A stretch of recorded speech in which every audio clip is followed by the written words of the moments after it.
Welcome to this in-depth video on understanding what constitutes a U.S. visit in the context of visa applications, particularly for seafarers. This video is a guide and should not be considered as legal advice.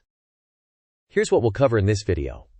Defining what counts as a U.S. visit, understanding seafarers' situations at U.S. ports, the impact on visa applications, and providing some advice for seafarers about filling the DS-160 form correctly.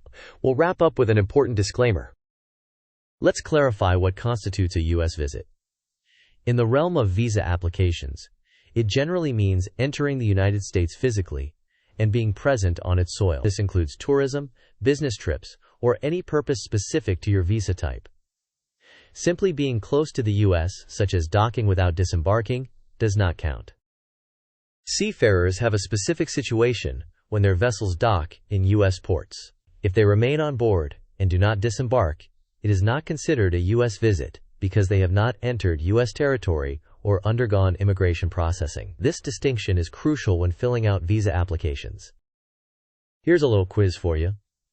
If a seafarer docks at a U.S. port but does not leave the vessel, is this considered a U.S. visit? Here are your options. Yes, it is considered a U.S. visit. No, it is not considered a U.S. visit. Only if the seafarer goes through immigration. You may pause the video now to think about the answer. We will discuss the answer in the next section of the video.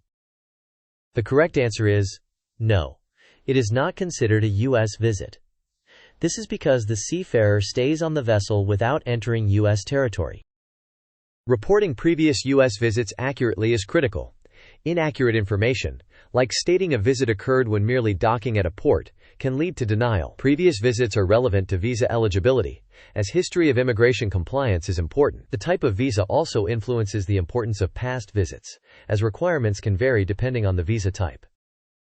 If you're a seafarer applying for a B1, B2 visa and your vessel has docked at a U.S. port in the past, but you stayed on the vessel, you should answer no to previous U.S. visits. Make sure all your information is complete and accurate to maximize your chances of approval. Before we conclude, please note that this video offers general guidance and should not replace professional legal advice. For specific questions, consult with an immigration attorney. Also, this information is not a guarantee of visa approval.